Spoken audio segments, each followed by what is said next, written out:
Pode se assentar.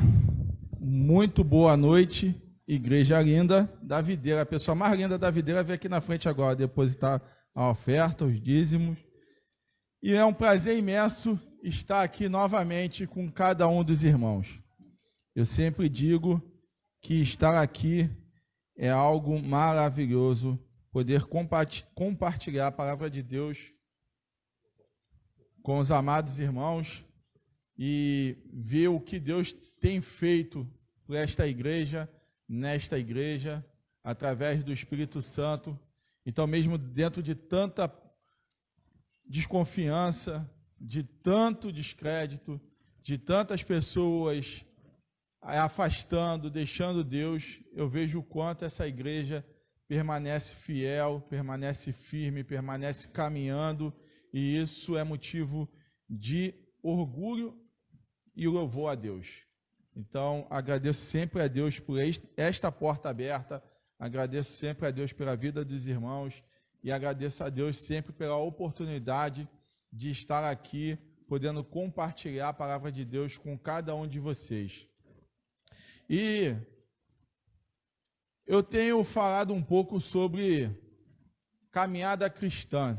Eu tenho estudado um pouco mais sobre isso, devido ao que a gente tem, pelo menos eu, para vocês que moram aqui, de repente seja uma cidade, um lugar, um bairro mais santo do que o que eu moro. Mas o que eu tenho visto hoje é cada vez mais os irmãos se afastarem do que é ser cristão genuinamente. Um dia desse eu estava vendo alguns vídeos sobre crescimento espiritual, sobre vida cristã, de alguns pastores renomados, e todos eles concordam que vivemos uma era onde o cristianismo é frágil e o cristianismo é frouxo. Buscamos encher a igreja, mas será que buscamos nos encher do Espírito Santo?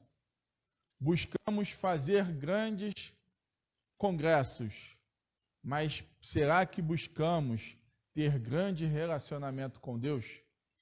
Buscamos fazer mega templos, mas será que buscamos ser templo do Espírito Santo? Estas perguntas têm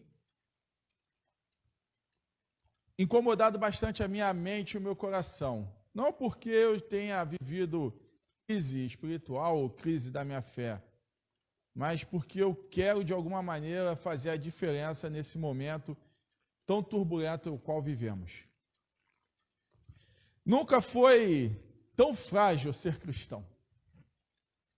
Uma topada aqui nesse púlpito pode ser a razão de eu amanhã não estar mais aqui.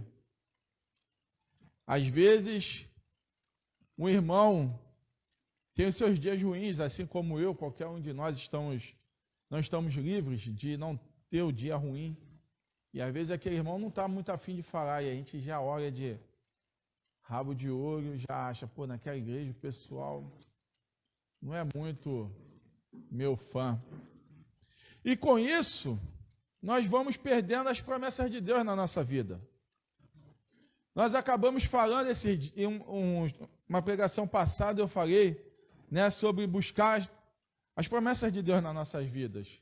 E muitas vezes nós perdemos a promessa de Deus na nossa vida porque nós perdemos o foco aonde as promessas podem vir, da onde as promessas podem vir. Ninguém será cheio do Espírito Santo se não procurar ser cheio. Ninguém irá fazer prodígios e maravilhas no nome de Deus se primeiramente não buscar a Deus. Ninguém irá levar a palavra de Deus para alguém se primeiro não procurar se alimentar da palavra de Deus de dia e de noite.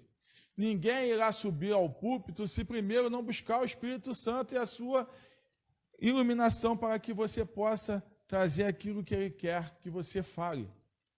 Ninguém irá tocar no ministério do louvor e tocar a alma daquele que está ouvindo se antes não entregar a sua voz, os seus dons, os seus talentos a Deus. Ninguém fará nada que agrade a Deus sem antes entregar a sua vida a Deus. E aí a pergunta que eu já quero iniciar, antes de entrar no texto, antes de falar qualquer coisa, é: qual tem sido o seu relacionamento com o Espírito Santo? Qual tem sido o seu relacionamento íntimo com o Espírito Santo? Qual foi a última vez que você sentiu o Espírito Santo falando com você? Qual foi a última vez que você leu a Bíblia e o Deus, através do Espírito Santo que mora dentro de você, falou ao seu coração, ministrou ao seu coração? Não lê a Bíblia igual lê o gibi. Lê a Bíblia e a Bíblia falar com você, porque ela é viva. A palavra de Deus é viva, é eficaz e ela transforma. Qual foi a última vez que você teve a certeza da promessa de Deus na sua vida? E mais ainda, que esta promessa verdadeiramente vai se cumprir antes que você venha a partir deste local. Vamos falar sobre Simeão. Então você já pode abrir sua Bíblia em Lucas 2, no versículo 25. E nós vamos falar de um cara que é um cara bem... Vou falar que intriga bastante. Simeão sabia que Deus não o levaria antes que ele pudesse ver a Cristo. Simeão sabia de tudo que estava passando. O povo era castigado por Roma, o povo era oprimido, muitos morriam por falta de alimento, por falta de oportunidade de se alimentar, mas Simeão tinha uma grande certeza, que os seus olhos não fechariam enquanto ele não avistasse a Cristo, o Salvador. E de novo eu te pergunto, qual é a promessa de Deus para a sua vida? Se hoje alguém chegasse para você e falasse: irmão, qual é a promessa de Deus na sua vida? Será que você conseguiria de bate-pronto falar: a promessa de Deus na minha vida é essa? Irmão, o que Deus tem falado ao seu coração através do Espírito Santo? O Espírito Santo tem me falado isso. Simeão é este cara que a gente precisaria ficar meditando nele. Eu falo que, eu fui a Jaconé, cara, e as coisas são perfeitas. Então eu fui lá, aproveitei ver meus amigos de infância, e tem um amigo, Cosmin, e ele é da igreja. E aí a gente se encontrou, e Deus é maravilhoso. Ele veio falar comigo do texto que eu estava estudando, para poder vir trazer aqui. Ele falou: irmão, eu estou a semana toda pensando em Simeão. Eu falei: cara, já estou mais de um ano, e eu estou querendo ser igual a Simeão, nesse negócio aí. Então, assim, Deus fala com a gente o tempo todo. Eu falei: pronto, é esse texto mesmo, vamos ficar nele, para de querer inventar, porque é aqui que Deus quer que a gente ande. E Deus vai fazendo essas maravilhas na nossa vida. Mas primeiro a gente precisa de algumas coisas que há em Simeão e a gente precisa buscar. Diz assim um texto: em Jerusalém havia um homem chamado Simeão. Este homem era justo e piedoso, e esperava a consolação de Israel. E o Espírito Santo estava sobre ele, e ele tinha recebido uma revelação do Espírito Santo de que não morreria antes de ver o Cristo do Senhor. Movido pelo Espírito Santo, ele foi ao templo, quando os pais trouxeram o menino Jesus para fazerem com ele o que a lei ordenava. Simeão o tomou nos braços e louvou a Deus, dizendo: agora, Senhor, pode despir em paz o teu servo, segundo a tua palavra, porque os meus olhos já viram a tua salvação, a qual preparaste diante de todos os povos, luz para a revelação aos gentios e para a glória do teu povo de Israel. Senhor Deus, a palavra é sua, é viva, é eficaz e faz transformação naquele que alcança. E em nome de Jesus Cristo, e através do Espírito Santo que habita em nós e que está aqui no meio de nós, eu te peço, venha mais uma vez tocar em nossos corações, venha mais uma vez falar profundamente às nossas almas e venha transformarmos para que possamos ser aquilo que o Senhor quer que sejamos. Toma este culto em suas mãos, em nome de Jesus. Amém e amém. A primeira coisa, quando vemos Simeão, eu lembro de Jó. Porque assim como Jó, Simeão é alguém que é justo e piedoso. E eu queria fazer essa de novo. Eu vou fazer várias perguntas, porque eu quero indagar a todos, assim como eu me indaguei durante a semana toda. Você tem sido justo e piedoso? Ser justo, no caso do cristão, é você, às vezes, ter a oportunidade de aplicar a lei, mas por amor àquele que está perdido, você aplica a misericórdia. Nós somos nascidos sob o pecado. E se não fosse a misericórdia de Deus, nós seríamos consumidos pela sua justiça. Mas como a misericórdia de Deus se renova todos os dias em nossas vidas, e através dela, e somente através dela, e nada além de nós, vai fazer com que nós possamos fugir disso, nós não somos consumidos pelas chamas da justiça de Deus. E Simeão é alguém que é justo. E isso quer dizer que Simeão é alguém que procura a misericórdia, além de ser a sua justiça. No meu trabalho tem uma frase que eu falo direto: eu prefiro ser feliz do que ter razão. Tem uma frase que ronda nos memes, que é: um jovem chega até um sábio e fala: sábio, qual é a verdadeira lição para ser feliz? O sábio diz: é não discutir com os tolos. E o jovem diz: eu não acredito nisso. E o sábio responde: você está certo. É melhor você ser misericordioso, é melhor você amar, do que você apontar um dedo e outros voltarem contra você. Sempre quando você aponta o dedo, esses dedos sempre estarão apontados contra você.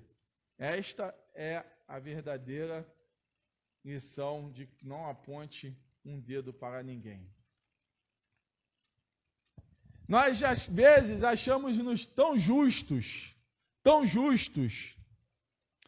que esquecemos que se a justiça de Deus fosse aplicada em nós antes de que Deus nos amasse, porque Ele nos amou quando nós éramos ainda pecadores, e por isso Ele enviou Jesus Cristo para nos salvar.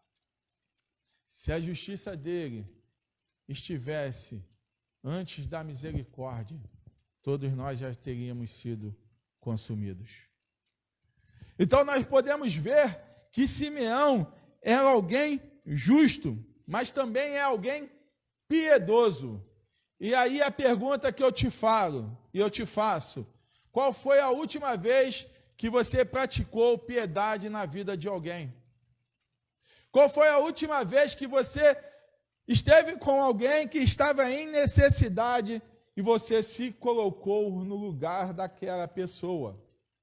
Ser piedoso não é você exigir piedade, é você se colocar no local daquele que está passando por necessidade. É você procurar sentir a dor do outro. É você procurar se igualar ao outro. Por isso que no reino de Deus todos somos iguais, porque fazemos parte de um corpo. E se um corpo, qualquer parte do seu corpo for arrancada, a dor será a mesma, porque todos os membros são importantes.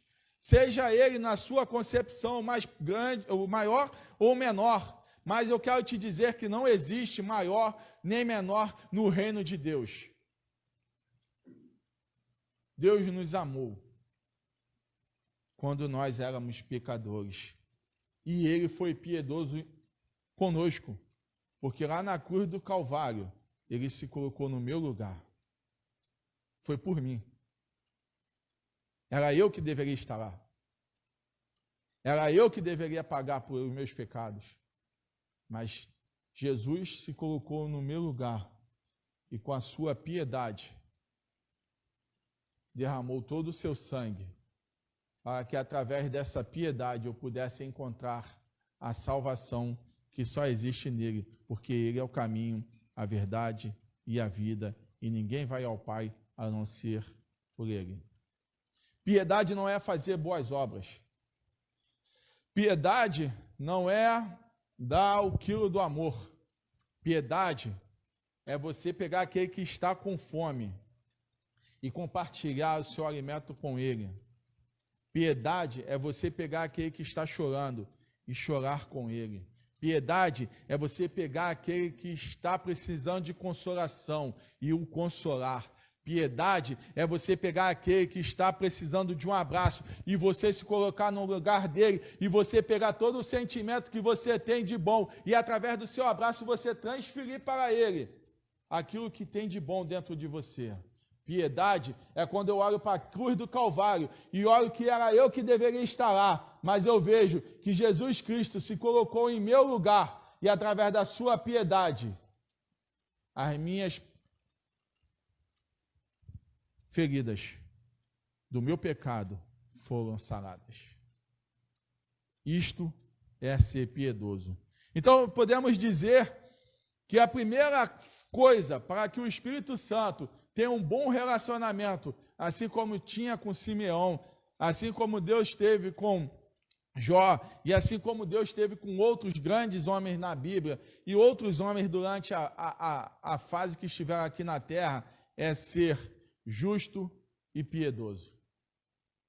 E aí, de novo, eu quero te dizer, se você não procura a justiça de Deus e a piedade que Ele nos ensinou, você nunca terá uma vida abundantemente guiada pelo Espírito Santo.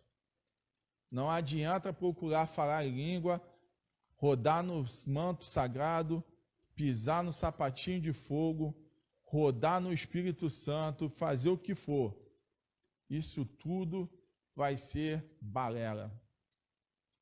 Isso pode ser coisas do homem, mas nunca será coisas que veio do Espírito Santo. Mas continuando, nós vemos que Simeão era alguém que o Espírito Santo estava sobre ele. E isso é uma consequência de alguém que é justo e é piedoso. Alguém que é justo e é piedoso, o Espírito Santo está sobre ele. Alguém que está com o Espírito Santo sobre ele é alguém que tem plena comunhão com o Espírito Santo. Nós somos o templo do Espírito Santo. Ele pode até habitar dentro de nós, mas isso não significa que nós temos um bom relacionamento com ele. Vou dar um exemplo. Muitos de nós, às vezes, moramos com outras pessoas dentro de casa, mas tem aquele que você nem fala. Ele mora na mesma casa que você. Ele está lá. Tu vê ele passar todo dia, passa para cá, passa para lá, vem, abre a porta, passa do teu lado. Você, às vezes, não dá nem um bom dia. Vira a cara. Receber a Jesus e não prosseguir em conhecê-lo é a mesma coisa que eu ganhar a Mega Sena, guardar na poupança e nunca gastar. Não vai fazer diferença nenhuma na minha vida. Receber o Espírito Santo é algo que eu preciso, vou falar, sugá-lo o máximo, no bom sentido. Sugá-lo de relacionamento para que eu venha crescer e eu venha ter intimidade com ele. E nós somos tão falhos porque a Bíblia diz que não sabemos orar. E aí quem é que vai entrar lá no nosso, né? O Espírito Santo vai lá e intercede por nós. Porque não sabemos o que pedir. Aí o Espírito Santo vai lá e fala, pô, cara, eu moro aqui dentro desse rapaz aqui, veja aqui quanto ele está se esforçando, vou lá dar uma ajudinha a ele, vou falar lá com a rapaziada lá em cima para dar uma forcinha, que ele não sabe o que ele está pedindo. Ele foi lá pelo caminho, mas chegou na hora e pum, errou. Aí era outra coisa. E aí o Espírito Santo vai lá e intercede. E Simeão é alguém que o Espírito Santo estava sobre ele. E como o Espírito Santo estava sobre ele, e quando o Espírito Santo está sobre nós, o segundo passo é, nós recebemos dele as promessas para a nossa vida. E aí eu quero te fazer a pergunta, qual é a promessa de Deus na sua vida? Qual é a promessa de Deus na sua vida? O que Deus prometeu que enquanto não se cumprir na sua vida, os seus olhos não irão se fechar. Qual foi a promessa? Às vezes nós não sabemos a promessa de Deus porque o Espírito Santo não está sobre nós. E ele não fala com nós. Porque nós deixamos de o buscar. E isso porque nós já deixamos de ser justo e piedoso. Presta bem atenção. Eu fico olhando às vezes alguns homens na história do cristianismo. E eu fico sempre olhando muitos. E eu vou pegar um como exemplo, Paulo. Paulo era alguém, cara, vou te falar que hoje ele estaria entre os top 100 do mundo. O Saulo, né? Cara muito rico, influente, a guarda pretoriana, os pés de Gamaliel, circuncidado ao 8º dia, judeu de judeu, cara top de linha. Se fosse na época de Hitler, uma alusão aqui não muito boa, ele seria aquele sangue puro que Hitler tanto queria. Seria aquele cara, aquele cavalo, né? Pura raça, cheio de valor. Mas o cara abandonou tudo por piedade às almas sedentas. Quando o Espírito Santo falou com ele, quando Jesus falou com ele, por que me persegue? Por que me persegue quando as escamas caíram dos seus olhos? O velho Saulo morreu e se tornou justo e piedoso, ao ponto de sentir alegria nas perseguições, ao ponto de passar fome, ser perseguido, ser preso, ter sede, frio, mas todas as coisas ele pôde se fortalecer, porque Jesus Cristo estava com ele. O Espírito Santo o guiava. E ele já sabia qual era a promessa de Deus na vida dele. Se você pegar as cartas de Paulo, ele sempre inicia: eu, Paulo, servo de Jesus Cristo, chamado para apostolados aos gentios. Paulo, qual é a promessa de Deus na sua vida? Ser apóstolo para os gentios. Ele sabia, não tinha dúvida. Não tinha dúvida. E é tão fantástica a história de Paulo que nós vamos ver que ele alcança todos os gentios através da sua prisão. Olha o que Deus faz quando as promessas de Deus são vivas na sua vida e você tem certeza dela. Paulo é preso.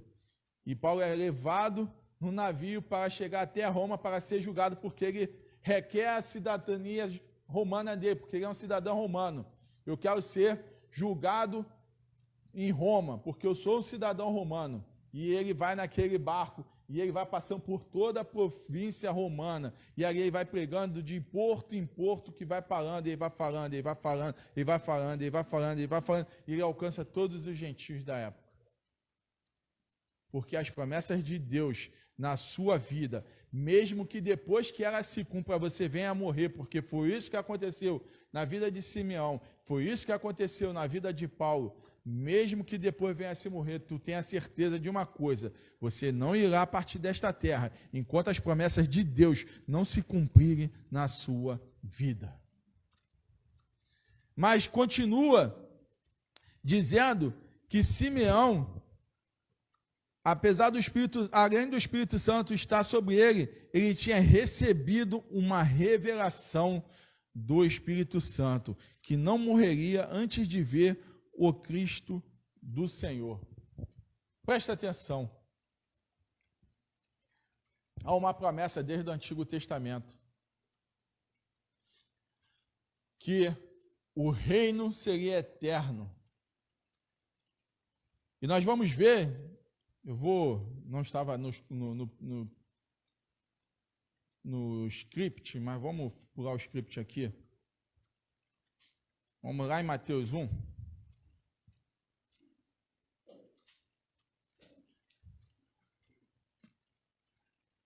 Preste atenção como começa a Bíblia, o Novo Testamento. Livro da genealogia de Jesus Cristo, filho de Davi, filho de Abraão. Mateus começa dizendo, a genealogia começa Davi e Abraão. O que Mateus está querendo mostrar aqui, que aqui há duas promessas sendo cumpridas através de Jesus Cristo. Que o reino de Davi seria eterno e que todas as nações da terra seriam abençoadas através da descendência de Abraão. E aí Mateus, como está escrevendo para os judeus entenderiam isso de cara, ele escreve: Jesus Cristo, filho de Davi, filho de Abraão. As promessas de Deus na vida de Davi e na vida de Abraão, mesmo depois de mortos, está se cumprindo agora com a vinda de Jesus Cristo. As promessas de Deus na sua vida, elas serão cumpridas, queira você ou não queira você, porque é Deus quem determina o andar da carruagem. Deus não bota a carroça na frente do boi. Continuando, aqui então de novo no texto. Simeão tinha recebido uma revelação vinda do Espírito Santo. E olha que lindo que Simeão vai se agarrar totalmente a esta promessa. Simeão vai ter a certeza, quando ele recebe essa promessa do Espírito Santo, ele não tem dúvida. Ele é alguém que não, será, já estou velho. A galera aqui está tudo morrendo por fome, perseguição. Será que eu não vou morrer? Não, ele não tem dúvida. E como é que eu sei que eu tenho certeza que Simeão não tem dúvida? Porque ele vai movido pelo Espírito Santo em encontro a promessa de Deus sobre a vida dele. Então, aquele que é justo e piedoso, o Espírito Santo está sobre ele. Ele recebe a revelação do Espírito Santo, mas ele não precisa se preocupar quando, como e aonde a revelação de Deus vai se cumprir na vida dele, porque o próprio Espírito Santo irá movê-lo de encontro à promessa que está sobre a vida dele. E é isso que acontece na vida de Simeão. Vou só beber uma água aqui.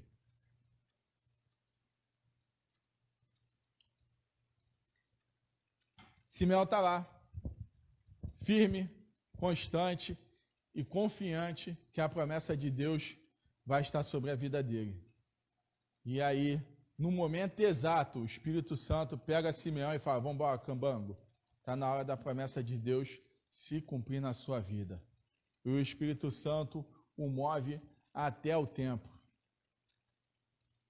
E quando move, ele olha aquele menininho, eu fico imaginando os olhos de Simeão. Eu sou um cara que viaja um pouco na maionese e eu fico ali olhando os olhos de Simeão brilhando, irradiante, e falando: Senhor, Senhor, aqui está a promessa sua na minha vida, eu estou vendo. Olha o Cristo aqui à minha frente, Senhor. Glória a Deus. E aí ele faz esse canto tão bonito e ele diz: agora, Senhor, pode despedir o seu servo em paz. segundo a tua palavra, porque os meus olhos já viram a tua salvação, a qual preparaste diante de todos os povos, luz, revelação aos gentios, e é para a glória do teu povo de Israel. Simeão é um grande exemplo para cada um de nós. Um grande exemplo. É alguém justo, assim como nosso amigo Jó.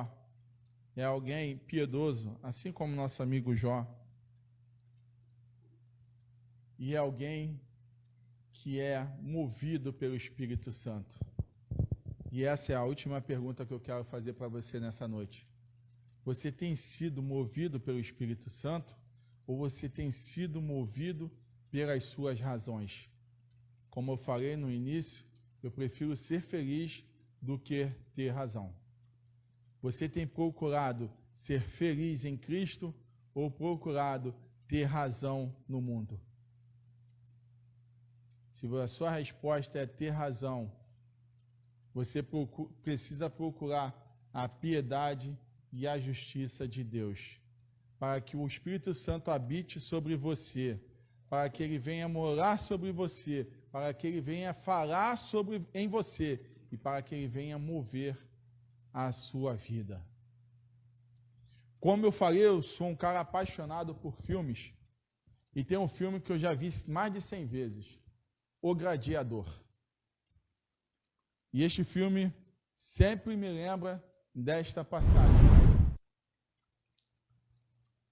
Marco Aurélio dá-lhe uma missão para Maximus: devolver Roma ao povo. E eu vou fazer alguns paralelos. Deus dá uma missão para cada um de nós, seja ela qual for. Ele dá. Ninguém nasceu para sentar no banco, isso você tem a certeza. Isso não é ministério. Isso é se fortalecer da palavra de Deus. Vir ao culto é você receber a palavra de Deus e se fortalecer. Meu antigo pastor Isaac Nunes Pinheiro, um homem de Deus que deixou muitas lembranças positivas e muitas saudades, ele falava: a igreja é o lugar onde nós recarregamos as nossas baterias, para que durante a semana nós possamos ter força, coragem e determinação para cumprir aquilo que Deus quer nas nossas vidas. E aí você vai fazendo, a bateria vai descarregando, e aí o que você faz? Vai lá e recarrega de novo. E aí você está pronto para a próxima semana. E você vai fazendo isso todas as semanas e você vai vencendo na sua vida. E ali Marco Aurélio dá esta missão para Maximus e fala: cara, devolve o poder ao povo. Mas há alguém sempre mais ambicioso do que Deus. Deus, não que seja a ambição do mundo, mas o desejo, a ambição de Deus é que todos se salvassem. Mas todos, sabemos que não irão se salvar. O inferno foi feito por diabo, mas algumas pessoas, por teimosia, vão para lá. E na sua vida não vai ser diferente. Vai ter um monte de pessoas querendo tomar a sua bênção. Vai lá e fala para Máximos: devolve para o povo. Mas chega o filho de Marco Aurélio e fala: não, o poder tem que estar ainda em Roma. Máximos, quando meu pai se for, você irá me servir da mesma maneira? E ele vê que isso não ia acontecer. E o que ele faz? Primeiro ele mata o pai. E depois ele tenta matar quem recebeu a promessa do pai. E assim é na minha e na sua vida. Você vai receber a promessa do pai. E alguns tentarão te matar, para que você não venha cumprir a promessa que o pai te deu. Mas quando eu e você permanecemos movidos pelo Espírito Santo, vai acontecer igual aconteceu com o nosso amigo Maximus. Vai virar escravo. Não que você vai virar o escravo do pecado, mas você vai virar escravo de Cristo, porque eu só sou liberto quando eu me torno escravo daquele que me conquistou na cruz do Calvário. E você ali vai ficar, às vezes, sumido para muitos. Muitos vão falar, cadê o Carlos? Pregava, fazia isso, fazia aquilo. Agora está no deserto. Ei, vou falar para você. Se Deus te colocou no deserto, é porque quando Ele te tirar de lá, a glória será maior do que o da primeira casa. A glória da segunda casa será maior que da primeira. O deserto para o cristão não é lugar de sofrimento. O deserto do cristão é lugar para cuidado, para crescimento, para fortalecimento, para que quando você venha sair de lá, você venha conquistar aquilo que Deus te prometeu. E nosso amigo Maximus sai de escravo e vira gladiador. Gladiador, naquela época, era considerado a diversão do povo e de Roma.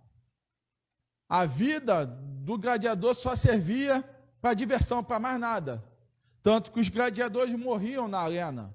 O Coliseu era o palco da despedida dos gladiadores. O gladiador tinha a sua glória e a sua morte em apenas um lugar, no Coliseu. Mas ali, através das batalhas, através da confiança da promessa que Máximos tinha recebido do pai de Roma, ele se torna maior do que o imperador que tinha o aprisionado, que tinha tentado lhe matar, que tinha tentado acabar com as promessas de Máximos na vida dele. E na nossa vida não vai ser diferente. Nós vamos para o fundo, às vezes, do poço, porque escutamos as vozes que não vêm de Deus, e nos afastamos. E Deus pega, assim como faz com fermento, para poder sair aquela boa massa, ele amassa, ele traça, ele faz aquele trabalho que é dolorido, que é doído, que faz você, às vezes, sentir aquela agonia, aquela aflição na sua alma. Mas, quando Deus te levantar, você será reconhecido perante a Deus e perante a todos. Deus está te chamando. Deus está me chamando. Deus está nos chamando para fazer uma grande obra na vida de cada um de nós. Mas precisamos ser movidos pelo Espírito Santo, escutar Ele e ter Ele sobre as nossas vidas. Mas antes disso, precisamos ter uma vida piedosa e movido pela justiça de Deus. Feche os seus olhos nesse momento. E eu gostaria de que você pensasse qual foi a última vez que você realmente sentiu o Espírito Santo sobre a sua vida. Eu já queria chamar o Ministério de Louvor para ir vindo para cá, enquanto a gente vai entrando em espírito de oração. E eu queria que você entendesse com você mesmo. A briga agora é você e você. Qual é a promessa de Deus sobre a sua vida? Você tem certeza? Você ouviu Deus falar, não, a promessa minha sobre a sua vida é essa. Filho, eu te chamei para isso. Enquanto isso não se cumprir na sua vida, você não irá partir desta vida. Deus tem te movido através do Espírito Santo dele? Enquanto você vai pensando, eu vou pedir que o Ministério de Louvor toque um louvor, mas que você fique em espírito de oração. O louvor vai tocando e você, com você mesmo, vai se indagando sobre a sua vida espiritual.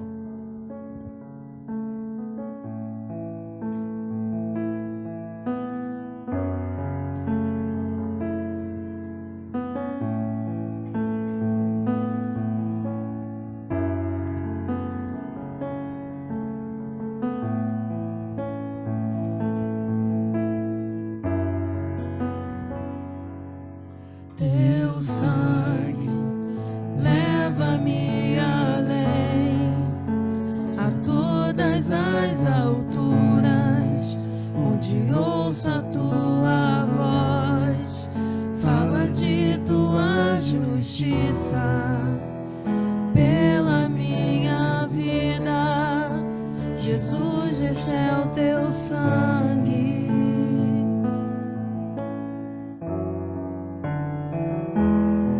Tua cruz mostra tua graça, fala do amor do Pai que prepara para nós um caminho para Ele, onde posso me achegar somente pelo sangue.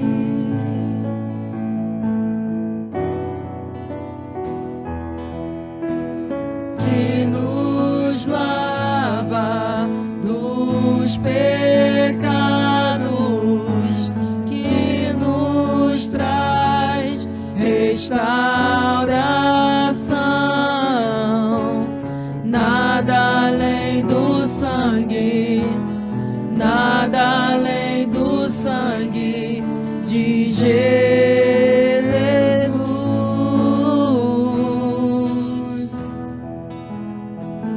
que nos faz brancos como a neve, aceitos como amigos de Deus. Nada além do sangue, nada além do sangue de Jesus.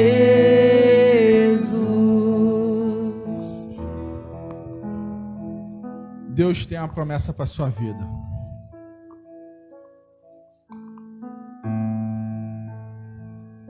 E hoje é dia de você tomar posse desta promessa. Hoje é dia de que tudo aquilo que tem impedido você de tomar posse da promessa de Deus sobre a sua vida venha cair sobre terra. Que você venha ser liberto daquilo que está te impedindo de que a promessa de Deus venha se cumprir sobre você. E hoje eu quero continuar aqui os meus questionamentos. E se você que já sabe qual é a promessa de Deus na sua vida, mas você tem desacreditado devido às circunstâncias que você tem vivido, sobre os ventos errados que você tem escutado, sobre os caminhos que você, ou decisões que você às vezes tem tomado por você querer ter razão de algumas coisas, você não querer abrir mão, você debater assuntos que de repente não seriam aqueles assuntos que você deveria estar preocupado. Às vezes eu vejo cristãos saírem da graça por causa de futebol, por causa de política. E se você hoje quer tomar posse desta promessa novamente e falar: Senhor, aqui está o seu servo, aqui está a sua serva, eu sei que o Senhor tem a promessa sobre a minha vida e hoje eu vim aqui tomar posse desta promessa, Pai. Eu vim aqui, Pai, de corpo e de alma, com o coração rasgado perante a este altar, dizer: Senhor, a minha vida neste momento é sua, Pai, e derrama sobre mim as suas promessas, Pai. Derrama sobre mim, Pai, a sua Shekinah, Pai. Derrama sobre mim, Pai, o seu fogo, Pai, libertador, para que ele venha queimar, consumir o que dentro de mim está impedindo que eu tome posse da revelação do Senhor sobre a minha vida. Se você hoje quer fazer essa decisão, eu te convido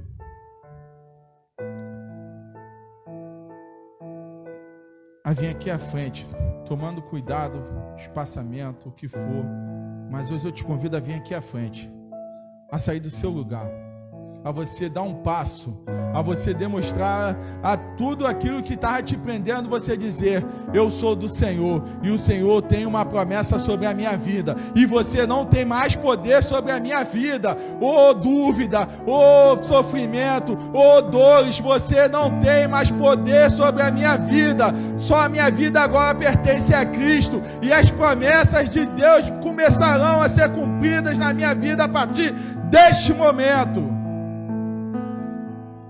Eu te convido Enquanto estamos cantando a segunda parte deste louvor, que você deixe o seu lugar e venha tomar posse da promessa sobre a sua vida.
Chamar minha amiga Patrícia, vem cá. Ela estava aqui, ela vai vir aqui. Vem cá. Vem cá, vem cá. A Pati, vou chamar assim, tá? Olha, cheia de intimidade, Cristiano, daqui a pouco vai me dar um cascudo. É uma mulher inspiradora. Ela com esse jeitão dela, né, tia? General. Acho que as coisas se inverteram, Cristiano. Ela que tinha que ser a militar, cara. Esse jeito general dela de ser é alguém que me inspira muito. Chega aqui, ela tá 120, 220, 360, ela não para, tá aqui, tá lá, tá cá. Às vezes eu fico cansado só de ver essa mulher trabalhando. E ela tomou uma decisão de estar lá fazendo seminário. E eu tenho certeza absoluta que Deus tem grandes coisas para fazer na vida da Patrícia. Amém. Assim como eu sei que Deus tem grandes coisas para fazer na vida de cada um de nós, eu tenho a certeza que Deus tem grandes coisas para fazer na vida da Patrícia. Mas ela deu o primeiro passo. E o primeiro passo foi se preparar para receber a promessa de Deus sobre a vida dela. E eu digo para você, movido pelo Espírito Santo, que aquilo que Deus te prometeu antes de você entrar naquele seminário irá se cumprir. E irá se cumprir de maneira grandiosa. Porque Deus te escolheu. Não foi o homem, não foi o pastor Aloysio, não foi o Cristiano, não foi esta igreja. Quem te escolheu foi Deus. E Deus irá fazer grandes coisas através da sua vida. Vamos orar nesse momento. Senhor Deus Pai, Aqui estão os meus irmãos que vieram à frente declarar a Ti que os propósitos do Senhor sobre a vida deles são maiores do que qualquer outra coisa na vida possa ter. E neste momento, Pai, eu te peço, Pai, em nome de Jesus, que qualquer armadilha que o inimigo tenha feito, que qualquer cilada foi posta no caminho desses irmãos, que qualquer desânimo que possam ter sido plantados nesses corações, que qualquer palavra de maldição que possa ter sido proferida sobre a vida deles, Pai, que agora está sendo jogada sobre terra, porque o Senhor é Deus, o Senhor é poderoso, e o Senhor é capaz de nos libertar de todas as nossas aflições, de todas as lutas, de todas as armadilhas, de tudo aquilo que aflige os nossos corações, Pai. E nesse momento, com a vida deles aqui na frente, Pai, eles não estão declarando somente a Ti, Pai, mas perante o corpo desta igreja, Pai, que somente as promessas de Deus sobre a vida deles é importante neste caminhar, porque todas as outras coisas vos serão acrescentadas, pois eles estão buscando primeiro o reino de Deus e a justiça de Deus. Ó Deus, tome poderosamente a vida de cada um que veio aqui à frente. Toma poderosamente a vida desta igreja. E que possamos seguir juntos, como esse corpo amado de Cristo, como esse corpo guiado pelo cabeça que é Cristo. Juntos, unidos, caminhando para o glorioso dia onde estaremos todos contigo, Pai. Naquilo que o Senhor já preparaste para nós antes da fundação do mundo. O que foi nos prometido e foi confirmado quando o Senhor enviou o seu Filho Jesus para que Ele pudesse morrer em meu lugar, em nossos lugares. E ali foi a confirmação de que o céu é o limite do cristão. Toma esta igreja em suas mãos, em nome de Jesus. Amém e amém. Pode se assentar, irmãos.